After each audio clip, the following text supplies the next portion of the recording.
FoodPloration. My name is Ted Neum. I am the host and maker of FoodPloration. Today, I have a special for you today. I'm showing you how to pour a cup of coffee or making a brewed cup of coffee using a Chemex. A lot of the people who drink coffee today, they go to Starbucks, go to some other specialty coffee shops like Stumptown or One Shot Coffee or Joe Coffee in New York, or wherever, to get their cup of coffee. Or at home they use a French press, or they use the Keurig system. But from my own experience, I think the French press is great for like a dark, rich flavors if you're into that kind of flavor of coffee. I haven't used the Keurig, but I'm not too enthusiastic about it. I think you really should go with the Chemex or French press if you're into that. But I think the Chemex is pretty much, for the consumer at least, to get the closest flavor of the coffee, which today I am going to be brewing reAnimator coffee. If you're in Philadelphia, Fishtown, Philadelphia, go to reAnimator coffee. Really good coffee, fresh beans. Baristas are super nice, super knowledgeable, and it's a micro roaster, so very locally sourced. When I was talking to them there, they told me that their coffee operation was located in Fishtown, but their roaster is only about 10 minutes away, which is really great if you're for freshness of the coffee beans. Another coffee shop I went to is Small World Coffee in Princeton, New Jersey. It's another great coffee shop. I went on tour. I photographed them, the back behind the scenes of them roasting the coffee beans, and you could totally learn a lot. If your local coffee shop offers a coffee roasting tour, I would definitely go try it out or check it out, learn something about the coffee you're drinking, and grow more as a coffee consumer. A lot of the things today we are doing, there's a big disconnect from the consumer to and from the producers or the makers. And what I hope to do with these videos is to put it together so you can see where your food, where your drinks are coming from, and enjoy it. Have full knowledge of where it's coming from, and just say, hey, you know what, this is good. I know I'm paying a little bit more, but I know where it's coming from. I know the quality, and the flavor is fantastic. So for today, here's my Chemex system. I'm using a metal filter. A lot of people choose to use a paper filter, which is another option you have. And they say it gives you a cleaner flavor, but I don't have as discerning of a taste for that. But if you want to get a paper filter, go for it. And what you need to do is, when you have the paper filter, when you put it into your Chemex, you want to rinse it first. So it not only washes away the paper flavor from the filter, but it also helps it stick to the top of the Chemex. Or if you're using a cone filter, the same process. Okay. I have a pot of water here. I'm going to set to boil, which in my preference, I think you'd want to go to Amazon.com or one of those local coffee shops and buy one of those electric kettles that has a long spout, because that allows you to control how much water you're pouring into your coffee. I'm being a little practical here, because I got this a couple months ago. I figured, you know what, I have it, I'm gonna use it till it's broken. I don't want to spend another $60 for another kettle until this breaks. So I'm training myself to pour it with a whole ton of control. But if you don't have a kettle and you want to pick up one up, I would totally pick the electric kettle with the long spout, so you can control how much water you pour out. Yeah, I know I'm pointing my finger like this to kind of make an illustration of how the spout looks like, but just go to Amazon.com and look for a water kettle with a spout. Free plug to Amazon.com. So while this is brewing, I guess I I should pour some of this coffee into my filter and get it all ready. Some people, they also, after the wire kettle boils, you want to let it cool off for just a little bit, because the best temperature for the wire for the coffee coffee grind to flour and open up the flavor is about 200 degrees Fahrenheit. I'll put a link below to give you accurate description, but off the top of my head, I think it's about 200 degrees if you want to be really nitpicky. But I usually wait about 3-4 minutes for it to cool down after it finished boiling to actually pour into it. So here we go.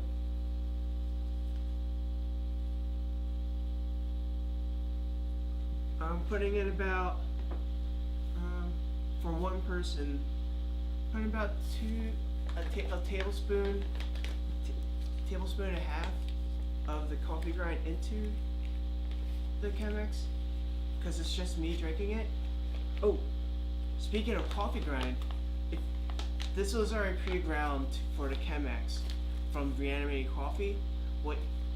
I don't have a coffee grinder, which I'm going to eventually buy, but if you want to get the freshest coffee, not only do you have to get locally sourced and check their roasting date, which this one says December 30th, which was about 4 days ago maybe, which is pretty darn close for the coffee beans from roasting to my cup.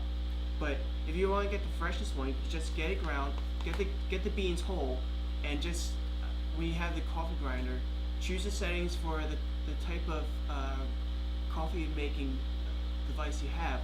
For this one, this is Chemex. It's close to fine. Some people put it close to French press ground. This one's in between. The one that reAnimator did for me is in between fine and French press grinding. But at the end of the day, you want to choose the amount of beans you want for that cup and grind it then and there. That way you ensure the freshness of your coffee and the beans.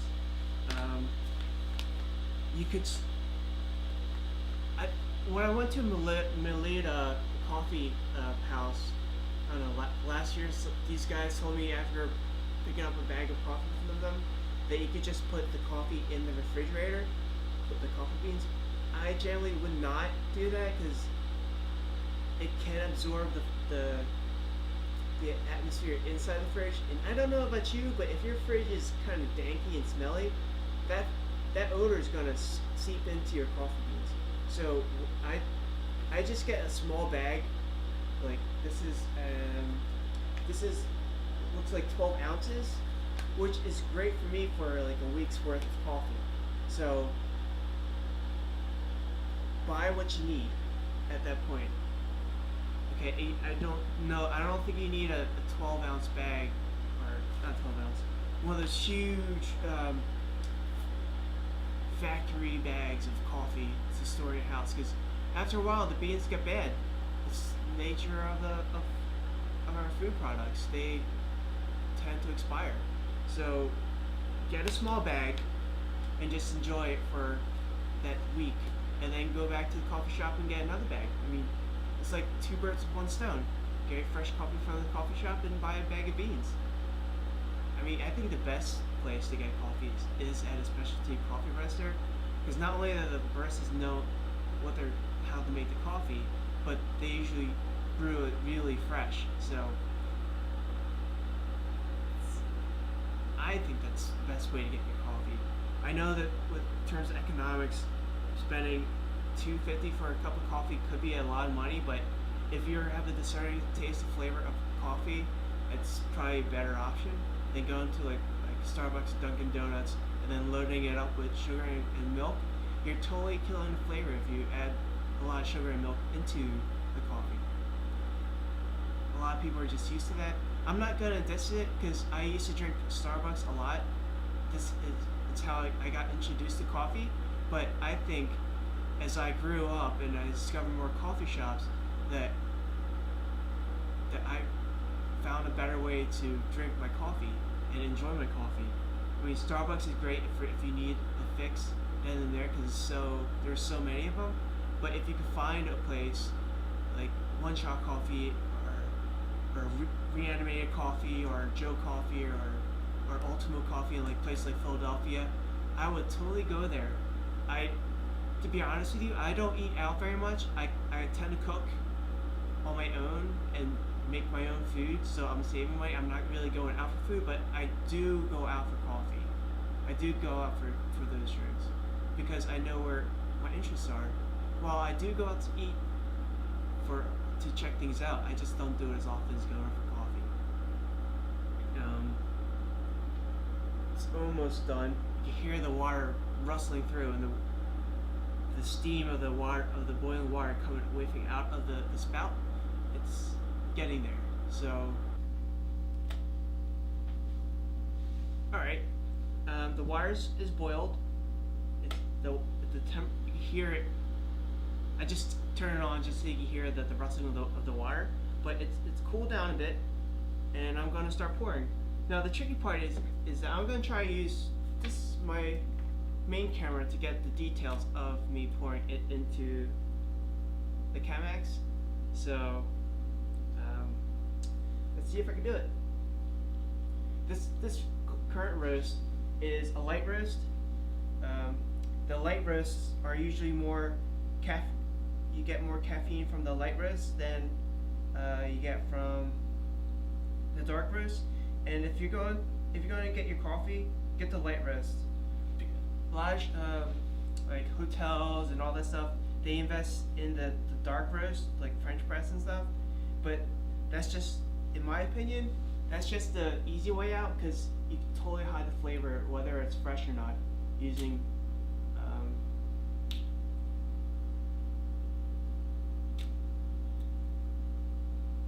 oops, I almost unlocked my camera.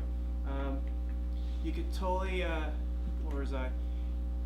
If you drink like a dark roast coffee, it hides the actual flavors of the coffee, no matter what they say, like robust or whatever marketing terms they put out there for the dark roast. What it is really they really roast it dark, pretty much. So you're really cooking away the flavor of the coffee beans, and you're just getting whatever spices or however the roaster roasted it. A lot of the specialty coffee roasters, they roast it light, so you could get the flavor of the coffee and you get the caffeine kick.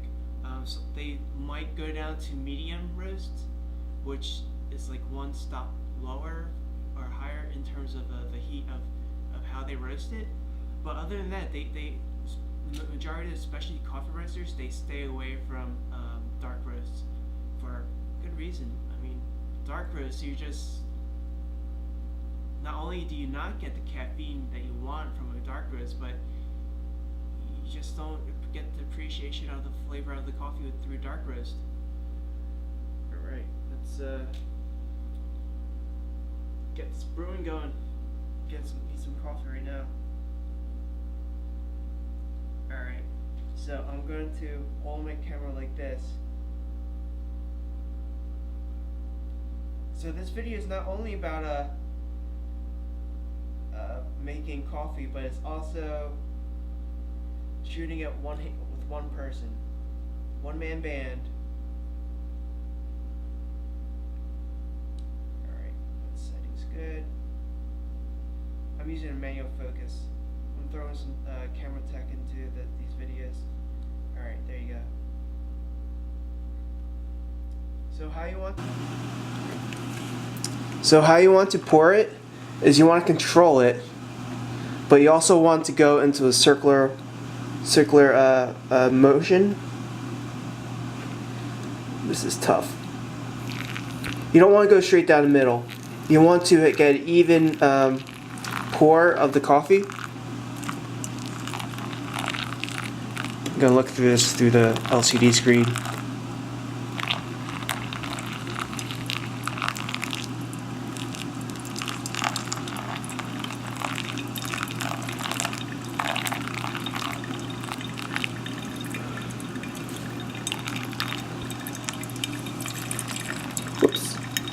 As you can tell, I probably could make better use with the kettle with the spout, because I just poured in too much water in one go. But I'm trying to do two things at once, so my bad.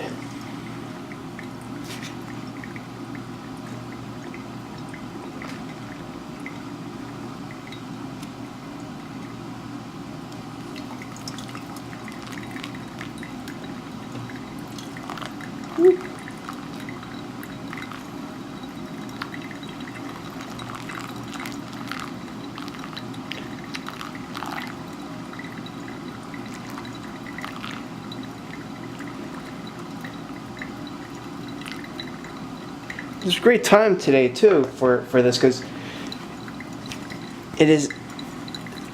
We had a blizzard in New Jersey. I hate the snow. Can't wait to move out to Seattle. But we had a huge blizzard, and the temperature's supposed to drop down to 15 degrees the entire day. So I'm inside shooting food. Okay, so this is how the grinds look now after I pour it in the water. It sucks that I can't transmit the smell, because I love the smell of coffee. Here's the coffee going down here into the vat, the beaker, which is pretty much what a Chemex is.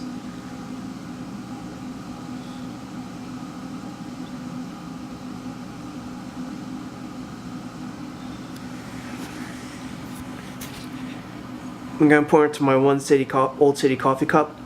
Another great coffee shop in Philadelphia if you're ever in the area for coffee.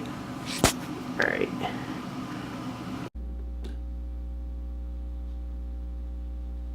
So, now that we pour the hot water into the coffee grinds for the coffee, which this is good for for one person and 1 cup. I'm gonna add a little bit more water in.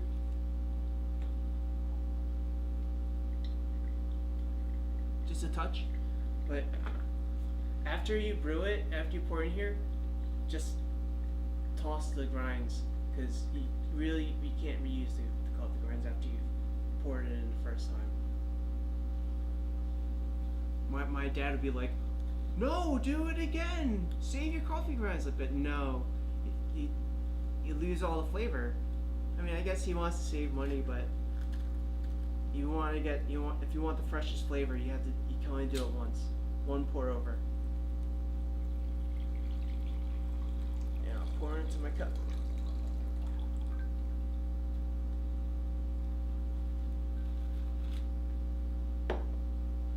And there you have it. Oh God, that's good.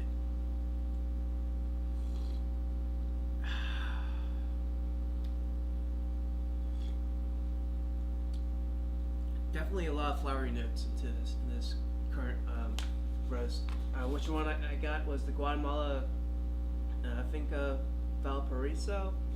I probably butchered the pronunciation, but it's a light coffee roast. It's on the back. It says the notes: aroma, toasted almond, that's floral. Flavor: orange, blackberry, brown sugar. And other is a creamy, juicy body with a sweet finish, which is quite true.